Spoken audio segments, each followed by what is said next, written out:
नमस्कार, शाम के 5 बज चुके हैं और आज के एजेंडे के साथ आपके सामने हाजिर हूं मैं वैशाली। और आज बात करेंगे बिहार चुनाव को लेकर। जी हां, बिहार चुनाव नतीजे सामने आ गए हैं। एनडीए ने निर्णायक बढ़त हासिल कर ली है, लेकिन चुनाव के इन परिणामों पर सियासी संग्राम अब थमने का नाम नहीं ले रहा। नतीजे आते ही कांग्रेस ने एक बार फिर से हार का ठीकरा एसआईआर और ईवीएम पर फोड़ दिया है।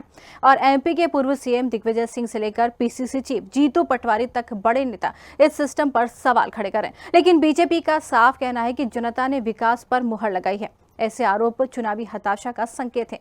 आज हम इसी पर चर्चा करेंगे और इसी पर बातचीत करने के लिए पहले जोड़ेंगे, लेकिन इससे पहले देखेंगे ये खास रिपोर्ट कि इसमें किसने क्या कहा, ये आपको सुनवाते हैं।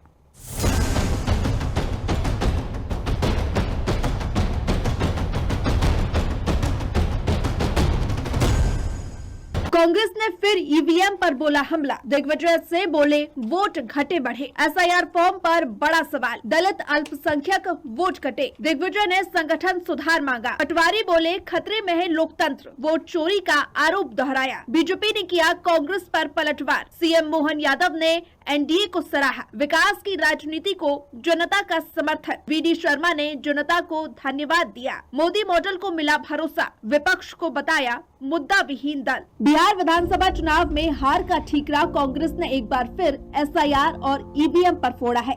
मामले को लेकर मध्य प्रदेश के पूर्व मुख्यमंत्री दिग्विजय सिंह ने सोशल मीडिया पर लिखा, जो मेरा शक था वही हुआ।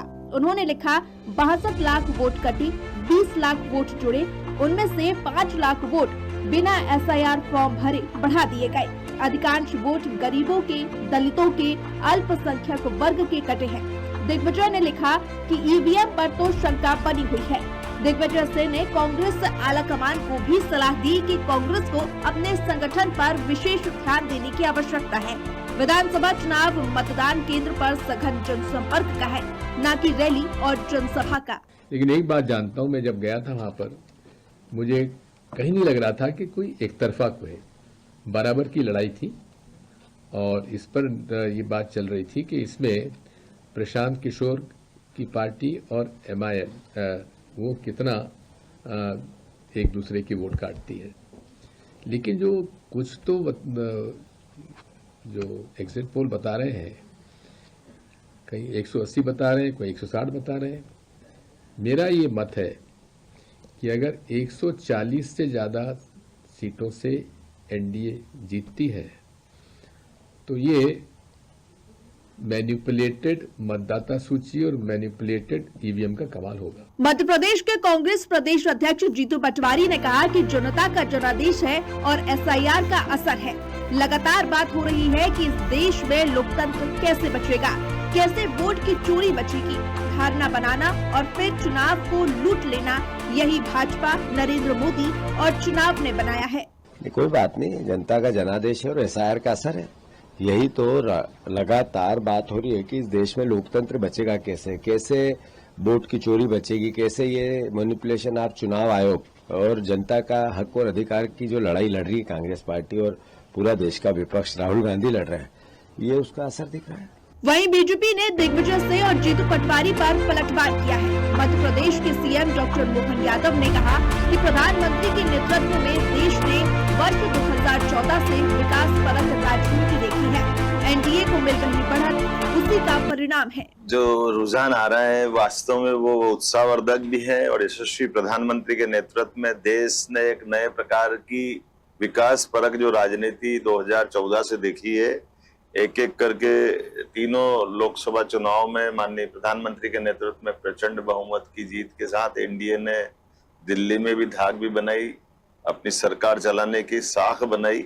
उसी सिलसिले में एक एक करके तीसरी बार भी राज्यों के चुनाव जब निर्वाचन के आ रहे हैं तो बिहार भी उसी कड़ी में शामिल हुआ, जो पूर्ववर्ती समय में हरियाणा, महाराष्ट्र, दिल्ली और अब बिहार ये बता रहा है कि माननीय प्रधानमंत्री के नेतृत्व में सुशासन की बयार जो चल रही है और तथाकथित कांग्रेस और उनके गठबंधन के दलों की जो कुव्यवस्थाएं हैं उससे जनता का मन टूट चुका है। और एनडीए के साथ विकास के साथ कदम से कदम मिला करके न केवल देश के विकास बल्कि देश की सुरक्षा के साथ भी माननीय मोदी जी ने जो अपनी नीतियां लागू की है वाकई वो सबका मनोबल बढ़ाने वाली है।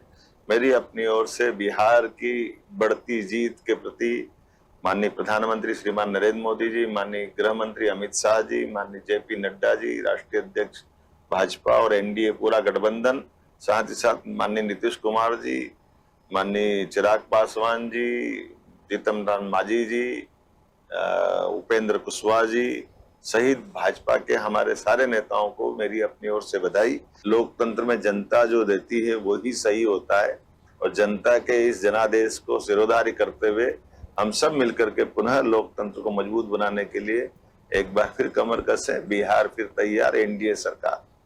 मध्य प्रदेश की खजुराहो लोकसभा सीट से भाजपा सांसद वीडी शर्मा ने कहा कि बिहार की जनता ने प्रधानमंत्री नरेंद्र मोदी के विकास और गरीब कल्याण पर यह प्रचंड बहुमत दिया है। प्रधानमंत्री मोदी ने हर गरीब के जीवन में खुशी लाने का काम किया है। हमें प्रचंड बहुमत मिल रहा है।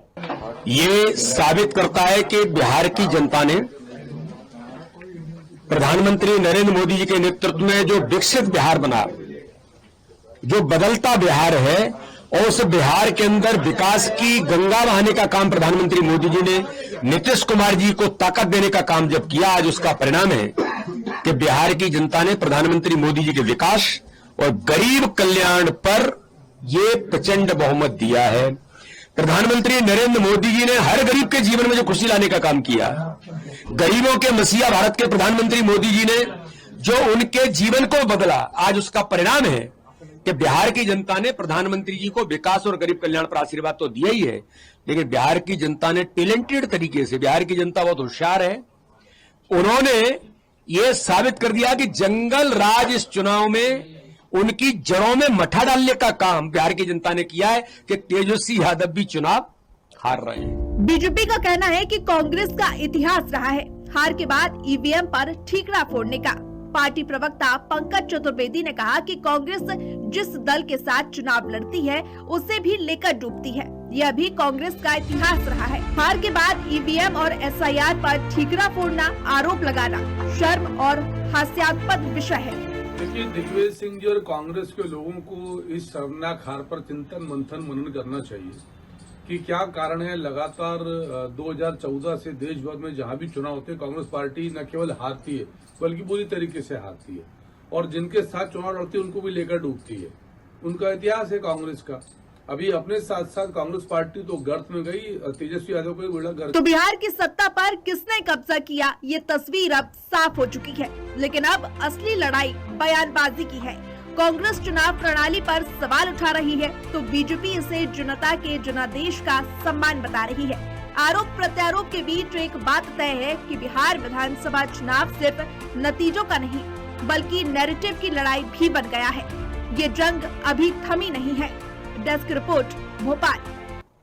तो बिहार विधानसभा चुनाव में हार का ठीकरा कांग्रेस ने एक बार फिर से एसआईआर और ईवीएम पर फोड़ दिया है। इस मामले को लेकर राजनीति पूरी तरीके से गर्म है और इसी पर आज हम चर्चा करेंगे। और हमारे साथ जुड़े हैं प्रदीप भटनागर, बीजेपी से जुड़ गए हैं, दीपचंद राठौर कांग्रेस से जुड़ गए हैं और दिनेश सिंह राजनीतिक विश्लेषज्ञ जुड़ गए हैं। आप सभी मेहमानों का बहुत बहुत स्वागत है और डिबेट की शुरुआत बीजेपी के साथ ही करना चाहूंगी।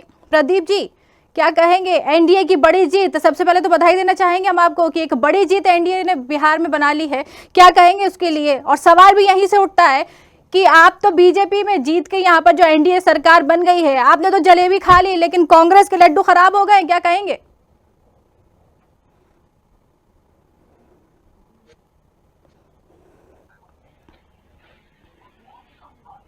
प्रदीप जी। जी जी जी बिल्कुल, सबसे पहले तो बधाई देना चाहेंगे आपको, एनडीए की बड़ी जीत हुई है बिहार में, उसके लिए आप सभी को बधाई देंगे। बीजेपी इसकी बिल्कुल कह सकते हैं कि जो सोचा था वो हुआ, बीजेपी बड़े बहुमत से जीती है यहाँ पे। और सवाल भी यहीं से उठता है कि आपने तो जीत की जलेबी खा ली लेकिन कांग्रेस के लड्डू खराब हो गए, क्या कहेंगे? नहीं, देखिए आदरणीय विशाली जी, ये जो विजय श्री मिली है भारतीय जनता पार्टी को, एनडीए को, ये बिहार की जनता का आशीर्वाद है। बिल्कुल। तो माननीय नीतीश जी के नेतृत्व में चुनाव लड़े, नीतीश जी पे फिर छठी बार विश्वास करके फिर तो बिहार की बागडोर संभाली और एनडीए को दी, वो दिखती है कि विश्वास कायम है भारतीय जनता पार्टी का भी, एनडीए का भी और केंद्र की सरकार का भी। बिल्कुल। किस प्रकार से हमने देखा कि क्या इंडिकेशन और क्या चल रहा है, क्या नहीं चल रहा था, कि आज उन लोगों को भी, जो लोग कह रहे थे एसआईआर के मुद्दे पे, जो लोग चोर कह रहे थे, आज वो खुद ही चोर साबित हो गए। और आज जी बिल्कुल।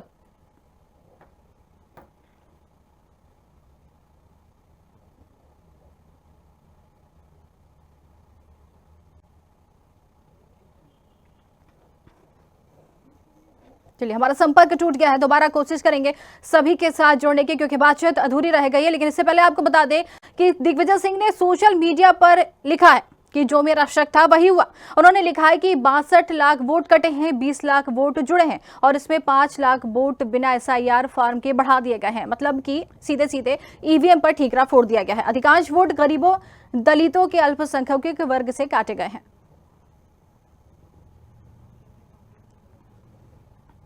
चलिए, एक बार फिर से रुक करते हैं। हमारे साथ दीपचंद राठौर जी भी जुड़ गए हैं कांग्रेस से। दीपचंद जी, क्या कहेंगे? हार का ठीकरा फिर से EVM पर फोड़ा गया है। SIR को लेकर सवाल किए जा रहे हैं और वापस से यही सवाल उठता है कि EVM से की वजह से ही हार हुई है। ठीकरा मतलब पूरा की पूरा EVM पर ही फोड़ दिया जाता है, क्यों? आदरणीय वैशाली जी, आपको और आपके दर्शकों और सभी पैनलिस्टों को मैं नमस्कार। देखिए, जिस तरह प्रदीप भटनागर जी को पहले तो मैं बधाई देना चाहूंगा, लेकिन कहीं ना कहीं जब तक ऐसे वोट चोरी होगी, आपको होगी, तो मोदी सरकार को विष्णु भगवान भी नहीं हरा सकते। उसका कारण भी मैं बताना चाहूंगा कि जिस तरह लोकतंत्र की अंदर जब आचार संहिता लगती है तो किसी भी तरह पार्टी को लो प्रॉब्लम देना या किसी पार्टी के द्वारा उस लालच देना, यही तो चोरी है। हमारे देश के हमारे राहुल माने ने क्या कह रहे हैं कि भाई ये चोरी हो रही है, और चोरी हुई है। और जिस तरह चिरवा विधानसभा के अंदर लालू प्रसाद गुप्ता जी खुलेआम पैसे बांट रहे, और बताइए वो चोरी नहीं है तो क्या है? ये आचार संहिता का हनन है कि नहीं है? दूसरी ओर जहाँ ज्ञानेश गुप्ता जी चुनाव आयोग जो खुद है, जो भारतीय जनता पार्टी डाल बन के खड़े और खुलेआम चोरी के होने की जो सपोर्ट करे, तो इससे तो क्या वो कहना पड़ेगा कि ज्ञानेश गुप्ता जी कहीं ना कहीं बिहार की जनता में भारी पड़े। जी, लेकिन आप कह रहे हैं कि वोट चोरी हुई है, आप कह रहे हैं कि जरूर यहाँ पर जो है कुछ ना कुछ गलत हुआ है। कैसे साबित कैसे कर सकते हैं कि वोट चोरी हुई थी? ये तो सिर्फ एक आरोप है जो हर चुनाव के हार के बाद लगाया जाता है। आदरणीय वैशाली जी, अजीत कुमार झा है जो हरियाणा में भी वोट दे रहा है, जी, दिल्ली में भी वोट दे रहा है और बिहार में भी वोट दे रहा है। उसी तरह उसके पिताजी हैं, वो वोट दे रहे हैं। और आपको पता होगा ब्राजील की जिस तरह लड़की ने 200 वोट डाले, आप बताइए कितने ऐसे हैं। हम तो कह रहे हैं खुले में चोरी हुई है। तो और चुनाव आयोग उसके ऊपर मूक दर्शक बन के बैठा हुआ है। चुनाव आयोग खुद चाहता है कि भारतीय जनता पार्टी का सपोर्ट करे, कहीं ना कहीं विपक्ष को खत्म करे। जी, ठीक है, इसका जवाब ले लेते हैं, बीजेपी से ले लेते हैं। प्रदीप जी, क्या कहेंगे? कांग्रेस साथ ही में ये कह रही है, एक बड़ा आरोप भी लगा रही है वोट चोरी का, और साथ में ये भी कह रही है कि बीजेपी को तो भगवान विष्णु भी नहीं हरा सकते। देखिए आदरणीय दीपचंद जी, बिल्कुल मैं समझता हूं कि शुभकामनाएं बधाई देने के तो रहे कि जिस प्रकार से SIR पूरे प्रदेश के और भी कई सारे प्रदेशों में शुरू हो चुकी है, पश्चिम बंगाल में शुरू हो चुकी है जी, और बहुत सारी वीडियोज आ रही हैं कैसे बांग्लादेशी भाग रहे हैं, अवैध घुसपैठी भाग रहे हैं, वो भी दिख रहे हैं। जिस प्रकार से आज ये वोट चोर के ऊपर बात कर रहे हैं, तो 45 लाख ही तो वोट केवल हटे हैं, वो भी मरे और जो नहीं रहते उसके, फिर भी आप हार गए। और आपने तो वाई फैक्टर खेला वहां पे, उन्होंने भी नकार दिया, भारतीय जनता पार्टी में विश्वास करा। और आपसे अच्छे तो AMI वाले ओबीसी साहब रहे, आपसे भी ऊपर है, और आप तो 7वें नंबर पे आए हो। तो अपने ठीकरा आप किसी पे ना फोड़े, राहुल गांधी पे फोड़े।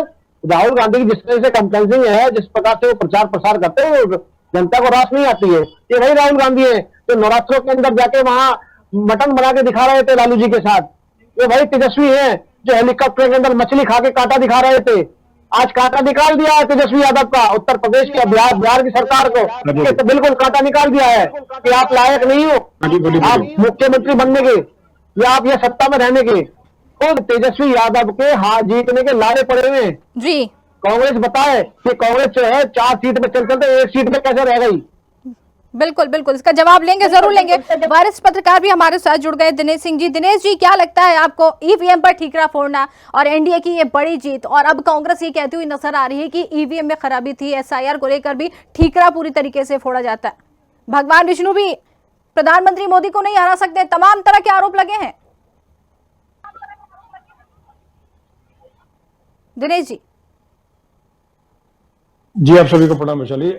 देखिए, इसी तरह के आरोप प्रत्यारोप जो है उसका देखिए समय जा चुका है। आज जैसे कि मतदान हो चुका है, मतदान होने के बाद में जैसे कि रिजल्ट भी आ चुका है जी, उसके बाद में जैसे कि तमाम जैसे कि जो सीनियर लीडर्स हैं, मतलब सभी प्रतिपक्ष की पार्टीज के हैं, उन लोगों ने भी इस चीज को मान लिया। जैसे अभी दिग्विजय सिंह, उन्होंने भी क्लियर बोला कि 140 तक आ रही थी तब तक ठीक ठाक था, यानी कि 140 तक वो कंफर्टेबल थे। जी उससे ऊपर अगर सीटें अगर आई तो उसमें कोई दिक्कत आपत्ति अगर कुछ लगे तो उसके लिए वो ठीक है, कहीं ना कहीं जहां पर उचित प्लेटफॉर्म वहां पर उठाने की बात कर सकते हैं। और दूसरी बात, जैसे कि जब चुनाव चला था तो उस समय एसआईआर को लेकर के काफी कांग्रेस ने और प्रतिपक्ष की अन्य जो पार्टी थी उन्होंने काफी मतलब जोर शोर से प्रचार करने का काम किया बिल्कुल और जनता के बीच में भ्रम फैलाने का काम किया। लेकिन उसका नीचे देखिए जमीन पे कोई बहुत लंबा चौड़ा असर, क्योंकि बिहार की तरफ मैंने भी जाने का काम किया था, तो वहां पे मुझे किसी भी मतलब कॉन्स्टिट्यूंसी में कहीं पर भी और ऐसे अन्य किसी चीज को लेके कोई भी इसका कोई असर देखने को नहीं मिला। और जी दूसरा देखिए, जस्टिस सूर्यकांत से बाकी जो है उनकी खंडपीठ में सुनवाई थी सुप्रीम कोर्ट में 16 अक्टूबर को। तो उस टाइम पे इनकी तरफ से, कांग्रेस की तरफ से जो लॉयर उस तरह के जो पहले एक दर्जन लॉयर जाया करते थे, जी उनमें से कोई वहां प्रेजेंट नहीं था। उसे एक दो लॉयर्स मतलब नॉर्मल खाना पूर्ति के लिए उस टाइम प्रेजेंट थे। तो उसी को लेकर के कहीं ना कहीं इनको समझना पड़ेगा, देखना पड़ेगा कि सिर्फ एक बॉल फेंकते हैं लेकिन उसके बाद में जब जैसे होता है बॉल फेंक के चले जाते हैं, यानी कि एक मुद्दा उछाला लेकिन उसके बाद में कोई उसकी जवाबदारी नहीं, कोई अकाउंटेबिलिटी नहीं, कोई कुछ नहीं। तो सीधे तरीके देखिए इनको वैशाली जी ये समझना पड़ेगा जी कि अपने जो अपना संगठन है, कांग्रेस को खासकर ये समझना पड़ेगा कि अपना संगठन है उसको मजबूत करने का काम बिल्कुल करें। बिल्कुल और आरोप प्रत्यारोप से देखिए चुनाव नहीं लड़ रहे थे। चुनाव लड़ने के लिए होता है कि नीचे जैसे कि मतलब जिस तरीके से भाजपा लड़ने का काम करती है, एनडीए लड़ने का काम करती है कि पूरे साइंटिफिक तरीके से और बूथ लेवल पे लेकर के, और जैसे कि उसका शक्ति केंद्र और अन्य जो चीजें हैं और पन्ना प्रमुख को सब अपॉइंट करके एक चीज को बड़े तरीके से बारीकी से अध्ययन करके और चीजों का मतलब विश्लेषण करके करने का काम करती है। जी तो उस तरीके से अगर चलेंगे तो बेहतर रहेगा। लेकिन अगर ये सिर्फ है कि आरोप प्रत्यारोप तक अगर रहेंगे तो फिर वो एक तरह से मोहल्ले में दिनेश जैसे कि एक दूसरे की जैसे जो बुराई करने का होता है जी वो सिर्फ होता है, तो इसके अलावा तो चुनाव लड़ने का नहीं करना तो चाहिए। दिनेश जी क्या लगता है कि राहुल और तेज प्रताप की जोड़ी पन्ना प्रमुख फेल है। होगी? तेजस्वी हमारे यहाँ यादव की रक्षा जोड़ी मंत्री, जी गृह मंत्री, प्रधानमंत्री भी पन्ना प्रमुख बने हुए हैं। जी जी रुके ये कार्यकर्ता की शैली है। जी ठीक है और बिल्कुल देखिए, मैं थोड़ा बीच में बोल रहा हूँ, माफी चाहूंगा। जी आदरणीय दिनेश जी, एसआईआर मुद्दे को लेके और वोट चोर को लेके कौन नहीं गया? सीधा रमैया गए, अखिलेश यादव गए, साउथ के गए, कौन नहीं गए? और तेलंगाना के तो खुद मुख्यमंत्री मंच पे खड़े होकर कह रहे हैं ये जो कांग्रेस है ये जी, मुसलमानों की है और ठीक है। मुसलमानों को वोट देना चाहिए। तो जी। वो जो हेड स्पीच दी गई और एक सूबे का मुख्यमंत्री बोल रहा है, ठीक। उसको असर दिखाएगा ना। ठीक है चलिए आपके पास वापस आते हैं। दिनेश जी, सवाल अधूरा रह गया था। राहुल गांधी और तेज प्रताप, माफ कीजिए, तेजस्वी की जोड़ी क्या कहते हैं बिहार में टूट गई, असफल साबित हो गई जिस तरीके से परिणाम हमारे सामने आए हैं? देखिए वैशाली जी, आधे अधूरे मन से लड़ा हुआ कोई भी चुनाव या अन्य कोई भी कार्य अगर कोई रहता है जी तो वो हमेशा अधूरा ही रहता है, वो कार्य अधूरा रहता है। किसी तरह से पूजा भी अगर की जाती है तो उसमें पूरे तरीके से, जी और जैसे 5 लोग बैठते हैं और पूरा सामग्री वगैरह रख करके बाद में पूजा की जाती है, तो उसी तरीके से यहाँ पर देखिए तेजस्वी जैसे हो गए और राहुल गांधी हो गए, तो दोनों के बीच में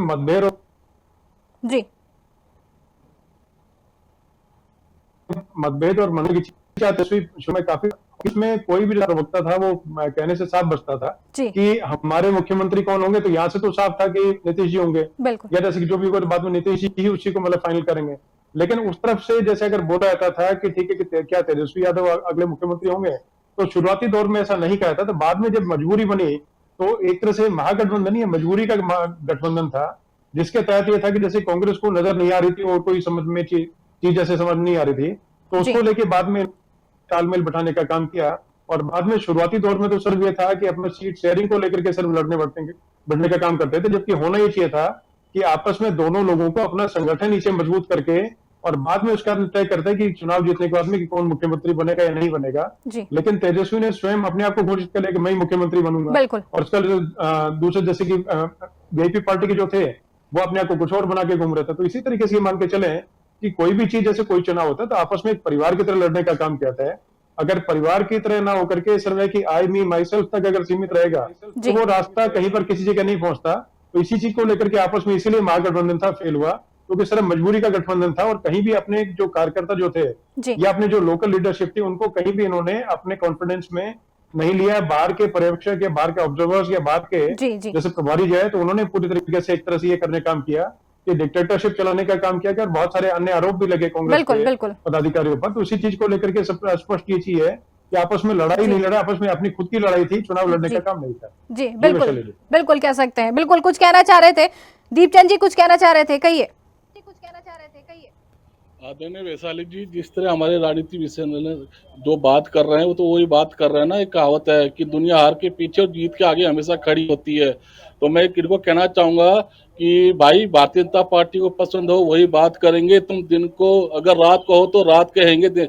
ये तो दिनेश जी वही बात कर रहे हैं। आप बताइए, हमने जरूरत मुद्दे पे लड़ा, इलेक्शन पूरा पॉजिटिव इलेक्शन लड़ा, हमने युवाओं को नौकरी देने की बात करी, हमने किसान की आय बढ़ने की बात करी, हमने महिलाओं की सुरक्षा की देखिए दीपचंद जी वो राजनीतिक विश्लेषक किसी पार्टी के प्रवक्ता नहीं है, निष्पक्ष होकर वो जवाब दे रहे, किसी पार्टी के प्रवक्ता नहीं है। वैशाली जी मेरा जवाब तो सुन लीजिए पहले। देखिए हमने कल्याण के मुद्दे पे बात करी। आज प्रदीप आपकी बात जब खत्म हो जाए तो उसके बाद मैं आपको दो चीज बताऊंगा, उनका जवाब आप दीजिएगा। 4 करोड़ लोग कल्याण कर रहे हैं, उस पर एक भी मुद्दा दिया। अगर आज को बीजेपी भारतीय जनता पार्टी को किसने वोट दिया? मैं तो कह रहा हूँ, खुलेआम कह रहा हूँ कि जब आपसे युवा परेशान है, महिला परेशान है, रोजगार आप नहीं दे पा रहे हो, जब आप उद्योग धंधे नहीं दे पा रहे हो, महिला सशक्तिकरण की बात नहीं कर रहे हो, तो आपको वोट दिया किसने? तो कहीं ना कहीं आपने भी तो वादे किए थे, फिर क्यों नकार दिया? और मेरी व्यक्तिगत राय ये है कि कहीं ना कहीं बिहार के अंदर पहली बार, ठीक है, इसका जवाब बीजेपी से ले लेंगे। बड़ा आरोप लग रहा है प्रदीप जी, बड़ा आरोप लगा रहे, क्या कहेंगे? पूरी बात सुनिए आपने। देखिए बिहार के अंदर गुजरात से पुलिस फोर्स बुलाई गई, हरियाणा से बुलाई गई, वेस्ट बंगाल से बुलाई गई, आधी आबादी। जी कहिए। बिल्कुल प्रदीप जी, चलिए हमारा संपर्क टूट गया है, दोबारा कोशिश करेंगे उनसे जुड़ने के लिए सभी मेहमानों से वापस से। लेकिन जिस तरीके से बता दें कि हार का चीकरा ईवीएम पे फोड़ा जा रहा है, साथ ही कमजोर गठबंधन की बात भी कही जा रही है कि कमजोर गठबंधन था, शायद इसलिए यहां पर कांग्रेस को हार का सामना करना पड़ा। हालांकि एनडीए सरकार की जो जीत हुई है वो जरूर यहाँ पर देखने को मिल रही है। एनडीए ने जो वादे किए थे महिलाओं के साथ, और कहीं ना कहीं ये भी कह सकते हैं कि जंगल राज से बाहर निकलना था, तो जिस तरीके से एनडीए की सरकार आई है तो कहीं ना कहीं अब ये देख सकते हैं कि वहां पर सुधार की आशंका जरूर नजर आ रही है। चलिए एक बार फिर से रुक करेंगे, कांग्रेस हमारे साथ जुड़ गए दीपचंद जी, प्रदीप भटनागर जी भी हमारे साथ वापस से जुड़ गए। प्रदीप जी कुछ कहना चाह रहे थे? जी मैं तो कह रहा था दीपचंद जी को, दीपक जी बिहार प्रदेश की आधी आबादी जो युवा और महिलाएं हैं, ये उनसे पूछिए कि किसने क्या जिताया है। समझ लीजिए कि माननीय नीतीश जी और उनका सुशासन और माननीय प्रधानमंत्री जी का दारू जो था उनको समझ में आया, काम भी और सब चीजें। क्यों राहुल गांधी समझ में नहीं आए इनके, क्यों तेजस्वी समझ में नहीं आए? जिसको जो है पेन बांटने की तमीज नहीं, जो 9वीं पार नहीं कर पाया, उसे क्या आप समझेंगे? आप यहाँ बैठे में चले जाओ, आप जनता से आगे नहीं हो, आप जनता से आगे नहीं हो दीपचंद जी, आप जनता से आगे नहीं हो दीपचंद जी। आप राहुल गांधी और सुनो गठबंधन का किस प्रकार से मुकाबला करके बिहार से निकाला है, ये मानना पड़ेगा आपको, दीपचंद जी मानना पड़ेगा आपको। जैसे बिहार में गठबंधन का मुकाबला करके जनता ने बाहर भगा दिया, अपने गलती सेट कीजिए, कुछ नहीं करना पड़ेगा। आप प्रदीप जी दीपचंद जी वापस आपके पास आएंगे, दोनों के पास वापस आएंगे। देखिए अपनी अपनी बात एक एक करके रखेंगे तो जरूर समझ में आएगी। वरिष्ठ पत्रकार भी हमारे साथ जुड़ गए हैं, क्या कहेंगे दिनेश जी, क्या कहेंगे? जंगल राज था, जिस तरीके से जंगल राज की वहां पर चर्चाएं चलती थी, जंगल राज था, महिलाएं परेशान थी, कानून व्यवस्था ठप थी और कहीं ना कहीं बेरोजगारी भी पूरी तरीके से चरम पर थी। अब बाहर निकले हैं लोग, समझदार हुए। अगर एनडीए की सरकार आती तो क्या लगता है आपको, जो चुनावी वादे किए गए वो पूरे होंगे? 2 सीट पे क्यों रह गए? जंगल राज साहब वोट दिया किसने? 15 सीटों पे लीड कर रहे थे। देखिए आप दोनों के पास वापस आएंगे ना दीपचंद जी, प्रदीप जी वापस आएंगे आप दोनों के पास। वरिष्ठ पत्रकार से हमारा सवाल है, वापस आएंगे आप दोनों के पास। आप तो उत्तर प्रदेश में भी 2 जने रह गए। अरे दीपचंद जी रुकिए, आपके पास भी वापस आएंगे, प्रदीप जी आपके पास भी वापस आएंगे। वरिष्ठ पत्रकार से मेरा सवाल है, दोनों के पास वापस आएंगे, दोनों की बात सुनी जाएगी। राजनीतिक विश्लेषज्ञ हमारे साथ जुड़े जी, दिनेश जी अपनी बात रखिए। जी धन्यवाद। देखिए जिस टाइम पे लालू जी का राज था उस वक्त, जैसे कि उनके जो साले जो होते थे जी, तो वो जब जिस टाइम पे उनको ये होता था कि वो 2 नंबर प्लेटफॉर्म पहुंचता था और 1 नंबर प्लेटफॉर्म पे अगर ट्रेन होती थी तो उसको बोल रहे ट्रेन जो थी वो चल के उधर 1 नंबर पे नहीं आते थे, ट्रेन चल के वापस उनके आती थी वहां से। जहां पर जो ट्रेन जैसे होती थी जिसमें कि मतलब कई सौ लोग बैठे हुए हैं, तो वो जहां पर जिस प्लेटफॉर्म पे होते थे तो साले साहब के पास आकर के ट्रेन आके खड़ी होती थी। तो उस तरीके से ये मजा था जंगल राज का। और उसके अलावा अन्य क्या चीजें होती थी उसके बारे में तो बताना, कल्पना करना ही बहुत बड़ी चीज है। बिल्कुल। और दूसरी बात ये मान के चलें कि जैसे इससे अगर कुछ बात करते हैं तो उस टाइम का बता दें, जैसे कि 2003-4 में जब आखिरी बजट पेश किया था आरजेडी ने, उस टाइम बजट था करीब 23,400 कुछ करोड़ रुपया। जी। और वो अभी जैसे कि जो करंट जो बजट जो पास हुआ और जो पेश किया गया नीतीश कुमार जी की सरकार ने, वो 3.25 लाख करोड़ रुपया। तो मतलब कि अंतर तो साफ साफ स्पष्ट है सामने। और दूसरा देखिए, पहले जैसे कि बम्पर वोटिंग का एक रीजन ये भी रहा कि सुदूर जो क्षेत्र जहां से आदिवासी क्षेत्र या अन्य जो थे, तो वहां से चलना वापस आना जाना अपने आप में बहुत बड़ा कठिन काम होता था। और वहां पर जो कनेक्टिविटी इतनी मतलब एक तरह से मतलब जो साधन जो है मुहैया कर रहे जो है उसको कराने का काम हो गया। और जैसे कि रोड से जैसे कनेक्टिविटी बढ़ाने का काम करते, अपने आप में चीजें स्पष्ट है। और दूसरा लोगों को जैसे अपने जैसे कि मतलब अगर ये इनको लगता है कि इसी तरह की चीजें थी और दिक्कत परेशानी कुछ अगर थी, तो जनता ने वोट कैसे दिया और क्यों दिया, ये समझने की बातें हैं। और किस तरीके से मतलब मान के चलें कि एक सिंगल डिजिट से मतलब सिंगल डिजिट, वो भी लोअर सिंगल डिजिट में जो है सिमट के रहेगी कांग्रेस। और कितना है वो तो देखिए थोड़ी देर में जो है स्पष्ट हो जाएगा। लेकिन किस तरीके से एक क्षेत्रीय पार्टी, छोटी सी पार्टी एआईएम जो है उससे भी कम अगर सीटें हैं आपकी अगर आती हैं, तो इसका मतलब कहीं ना कहीं आपको समझना पड़ेगा। और दूसरा देखिए कि अगर मतलब कि इलेक्शन कमीशन पे आप लोग प्रश्न चिन्ह लगाते हैं तो सबसे पहले कर्नाटक में इस्तीफा दें, हिमाचल में इस्तीफा दें और तेलंगाना में इस्तीफा दें। वहां पर तो आपके लिए सब चीजें स्पष्ट चीजें हैं। अगर बाकी चीजें जो जगह है वहां पर अगर ईवीएम बेवफा होती है तो वहां पर भी ईवीएम बेवफा होनी चाहिए। तो समझना पड़ेगा चीजों को, अपने कार्यकर्ता उनको एकजुट करके, कार्यकर्ताओं को सम्मिलित करके, इकट्ठा करके और आगे चुनाव जो है तरीके से लड़ने का काम करना पड़ेगा, तभी जाके आपका बेड़ा पार होगा। इस तरह के आरोप प्रत्यारोप करने से बहुत मतलब देर हो चुकी है। अभी भी समझने में कोई दिक्कत नहीं है। अभी समझ ले तो आगे और बहुत सारे चुनाव पड़े हैं, तो उसमें कोई देरी नहीं कुछ नहीं है। लेकिन शुरुआत में जो चीजें बनी, और दूसरी एक छोटी बात और बताना चाहूंगा वैशाली जी, जैसे राहुल गांधी ने यात्रा बहुत बढ़िया की, लेकिन यात्रा के बाद में छोड़ छाड़ के तुरंत घूमने के लिए विदेश निकल गए। तो कहीं ना कहीं देखिए, यात्रा की तो उसके बाद में ठीक है, उसका मतलब फीडबैक लेते हैं, उसके बाद में क्या समस्याएं थी लोगों का समस्या समाधान करने का काम करते हैं। बिल्कुल आपने सही कहा है। बिल्कुल दीपचंद जी राठौर हमारे साथ जुड़े हुए हैं कांग्रेस से। बिल्कुल सवाल है दीपचंद जी, सत्ता का सपना था, 7वें नंबर पर आ गए, क्या कहेंगे? क्या आप समीक्षा करेंगे हार की? आदरणीय वैशाली जी, देखिए जनता जनार्दन है और जनता का जो सम्मान है उसको हम सर आंखों पे रखते हैं। देखिए, मैं आपके चैनल के माध्यम से फिर से कहना चाहूंगा कि जो बिहार का है युवा है, चाहे पिछड़ा है, चाहे दलित है, युवा है, गाड़ी है, पिछड़ी जाति है, मुस्लिम समाज है, वो इंडिया के खिलाफ था। कहीं ना कहीं हमने धरातल पे देखा है, क्योंकि जो 20 साल का जंगल रहा था एंटी इनकम्बेंसी होने के बाद आप बोल रहे हो कि प्रो इनकम्बेंसी कैसे हो सकती है? आप बताइए। जहाँ पर 3 से 4 करोड़ युवा रोज कल्याण करने के लिए मजबूर हैं, और वहां पर आप सशक्तिकरण की बात करते हैं, युवाओं की बात करते हैं, रोजगार देने की बात नहीं करते हो। आपने सिर्फ प्रॉब्लम देने की बात करी है। तो मैं आपको बताना चाहूंगा, जो जिस तरह से एग्जिट पोल को भी दिखाया गया कि ताकि एग्जिट पोल इसलिए दिखाया गया कि कहीं ना कहीं अधिकारियों के ऊपर दबाव दिया जाए। अगर पटना की लाइट जाती है तो दिल्ली का बल्ब भी फ्यूज हो जाता था, फ्यूज होने की कगार पे था। तो इसलिए मैं तो खुले मन से, और मेरी व्यक्तिगत राय ये है कि कहीं ना कहीं इस बार बिहार इलेक्शन में एसआर के माध्यम से और चुनाव आयोग के माध्यम से व्यक्तिगत नहीं होता है, जो चोरी करने का व्यक्तिगत कुछ नहीं होता है। इन्होंने बिल्कुल चेंज जी आप पार्टी के प्रवक्ता बन के बैठे हैं, मुखोटा बन के बैठे हैं, व्यक्तिगत कुछ नहीं होता है। जाके दारू की बोतल या पैसे देते थे, अब तो चुनाव आयोग के नजरों के सामने खुलेआम 10-10 जहाँ पे बटे हैं। चुनाव आयोग ने आके मुंह रखी थी, बताइए आपने नहीं दिए हो तो बताइए। आप उसी बेस पे तो जीते हो, आप किसी कार्य के बेस पे जीते हो। आप वोट चोरी है। राहुल गांधी जी क्या कह रहे हैं कि भाई वोट चोरी हुई है, यही तो तरीका चेंज करा आप लोगों ने। ठीक है, इसका जवाब ले लेते हैं बीजेपी से। शराब के नाम पर बड़ी जीत मिली है आपको, बड़ा आरोप लगा रहे हैं, क्या कहेंगे? क्या शराब के नाम पर जीत मिली है आपको? तो मैं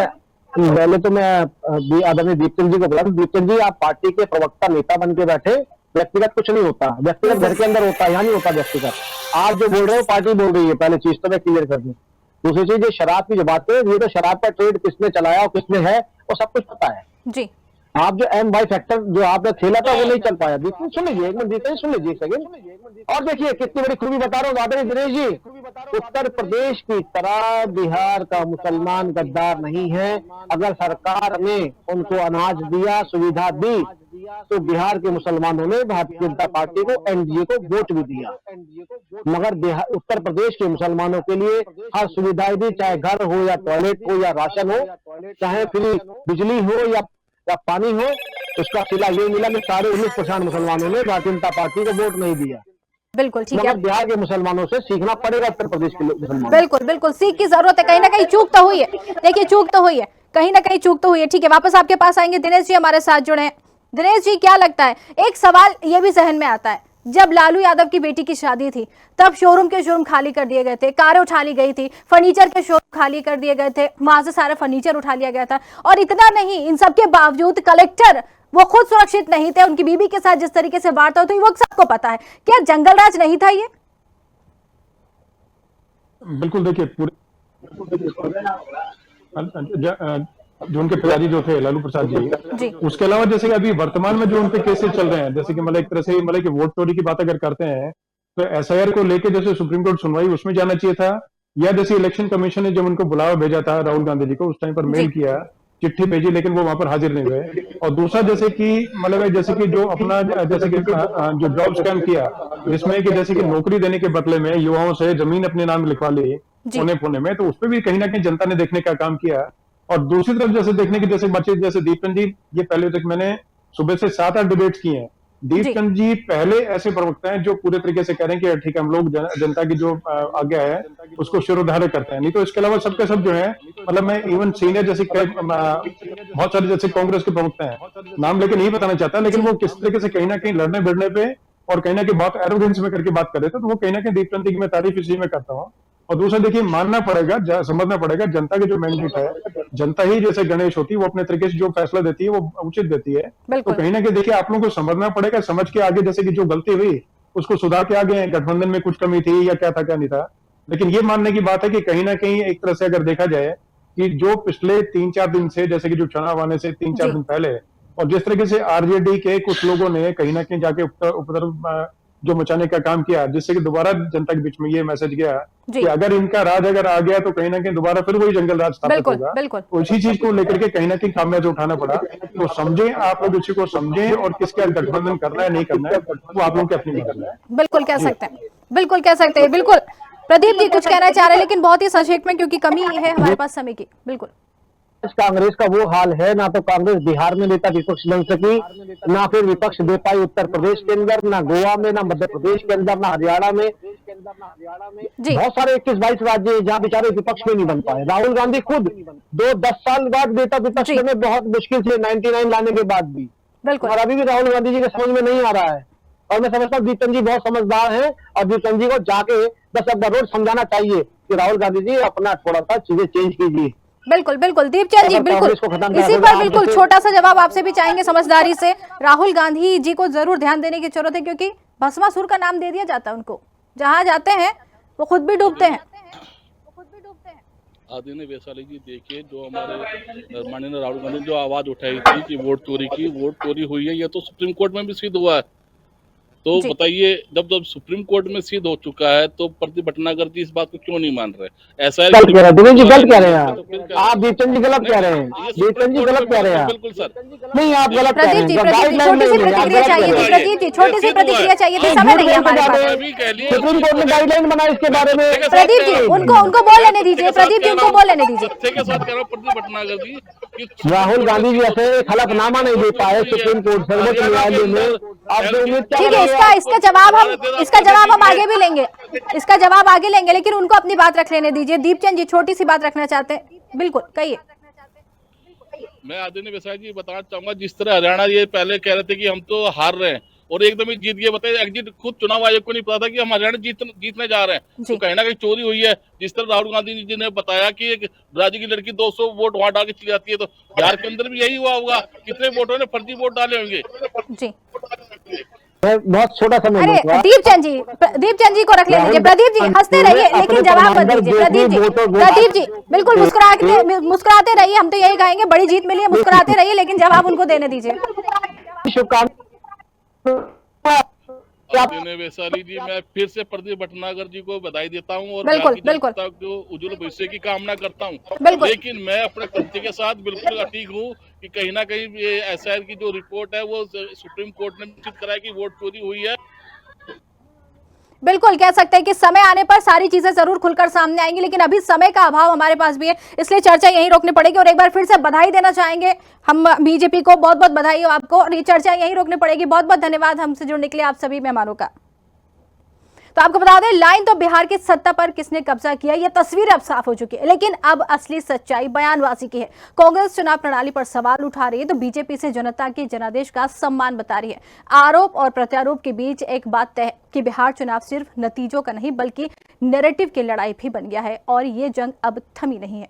आज के लिए फिलहाल इतना ही, जल्द हाजिर होंगे। नमस्कार।